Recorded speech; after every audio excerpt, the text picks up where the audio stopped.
అనినా ప్రియనుకున్ ప్రియంబు జనియింప డగ్గరి దానవులైననేమి మరి దైత్య సమూహములైననేమి నీ మానిత బాహుదుర్గముల మాటుననుండగా ఏమి శంక నీతో అరుదెంతునంచు కరతో యజమును కుణించి మ్రొక్కెన్ అమ్మానిని తన్ను భర్త బహుమాన పురస్సర దృష్టి చూడగన్.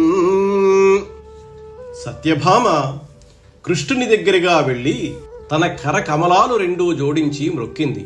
మ్రొక్కి దానవులైతే ఏమి, రాక్షస సమూహాలైతేనేమి, మహావీరుడివైన నీ యొక్క బాహువుల చాటున ఉండగా నాకే భయము కలుగదు, నాకు లేని శంక నీకెందుకు, నీతో వస్తాను అని ప్రార్థించింది. ప్రియసతి మాటలకు ప్రశంసాపూర్వకంగా చూశాడు కృష్ణుడు. ఇట్లు తనకు మ్రొక్కిన సత్యభామను కరకమలంబుల గృచ్చి ఎత్తి తోడ్కొని గరుడారూఢుండై హరి గగనమార్గంబునంచని గిరి శస్త్ర సలిల దహన పవన దుర్గమంబై మురాసుర పాస పరివృతంబైన ప్రాగ్జ్యోతిషపురంబు డగ్గరి.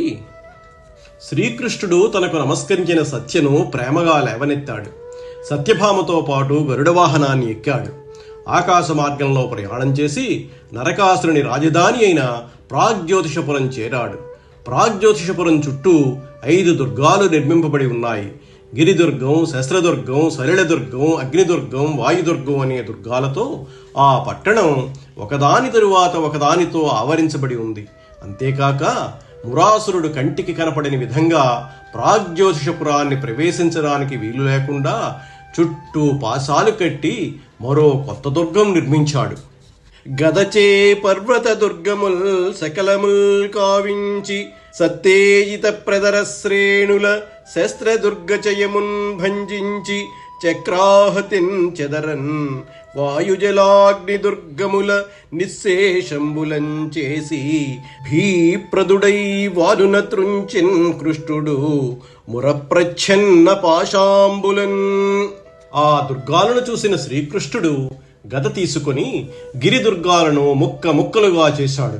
మిక్కిలి వాడిగల బాణాలను పరంపరగా కురిపించి శస్త్రదుర్గాలను విడగొట్టాడు. సుదర్శన చక్ర ప్రయోగంతో వాయుదుర్గాలను, జలదుర్గాలను, అగ్నిదుర్గాలను ఒక్కటి కూడా మిగలకుండా నేలమట్టం చేశాడు. పురుడు ఏర్పాటు చేసిన ప్రచ్ఛన్న పాశాలను మహాభయంకరుడై ఖడ్గంతో త్రుంచివేశాడు.